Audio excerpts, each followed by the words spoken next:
Papakita ko po sa inyo kung paano mas mabilis na malinis itong microwave. Usually kasi ang pinapainit natin dyan is baboy, mamantika, tapos yung mga tumitilamsek. So, sobrang dumi niya. Sobrang hirap tanggalin ng mantika. Before nilinis ko to, sobrang tagal. Gumamit pa ako ng sabon, binabad ko pa siya sa tubig kasi yung mga matitigas na tilamsik ng mga baboy, sobrang tigas na kailangan palambutin bago siya linisin. So ngayon, nilinis ko siya using may DIY suka tubig. Sobrang dali. 10 minutes lang, okay na. As in na, ang galing. Makikita nyo. Tingnan nyo. Guys, papakita ko sa inyo kung paano ko gagawin yung panlinis ko ng microwave. Una, kailangan natin ng suka.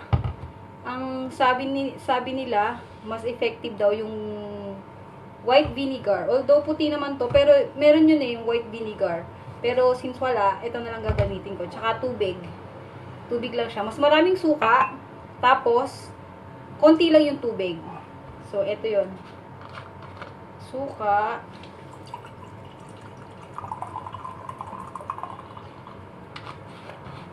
Pakita ko sa inyo kung gaano karaming suka. Ito siya. Nasa 2 minutes na siya. Ayun siya, oh.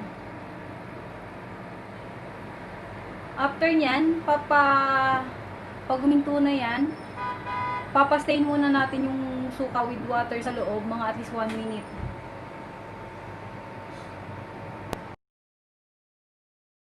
Meanwhile, Kita nyo, itong microwave, sobrang dumi.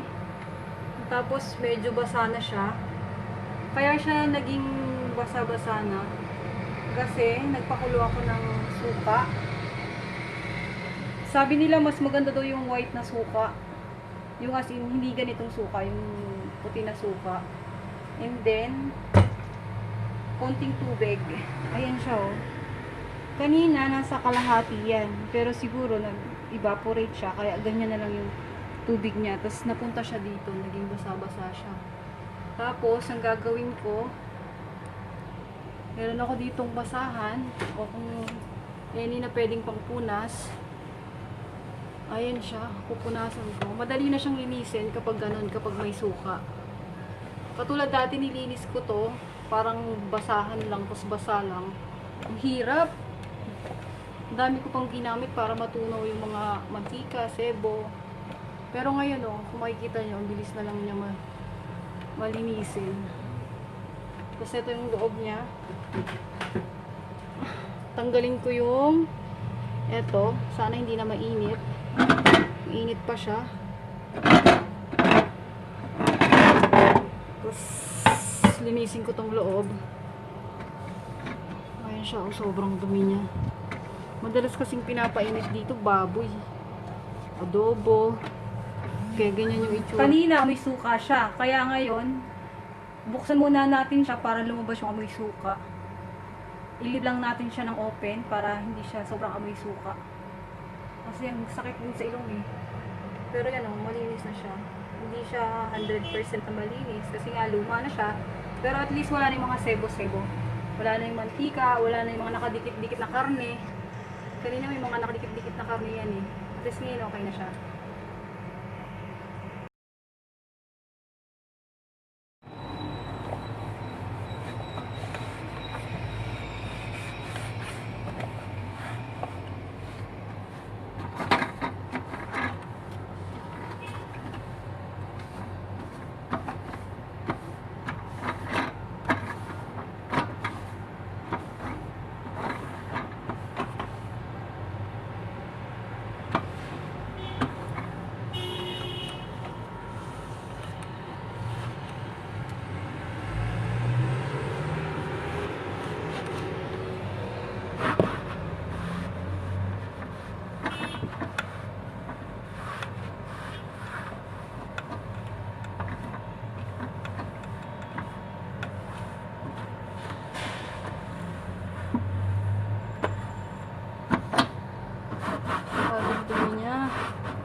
Kung makikita nyo, medyo malinis na siya.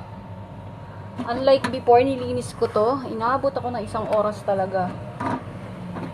Binabad ko pa siya sa konting tubig. Tapos, may sabon pa nun kasi mamantika to eh.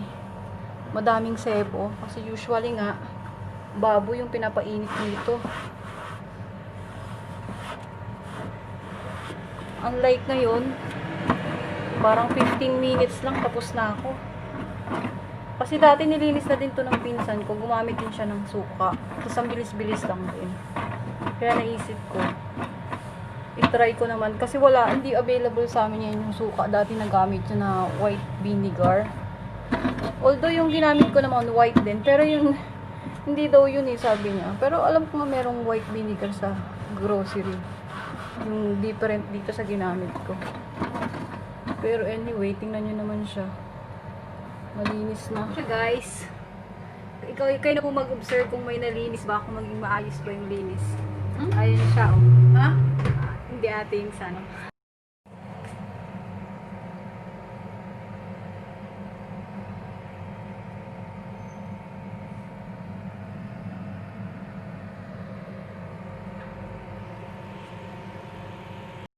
Ulit, ayan, tapos ko nalinisin yung microwave. Pakita ko sa inyo, sobrang linis na, like kanina. Ayan siya.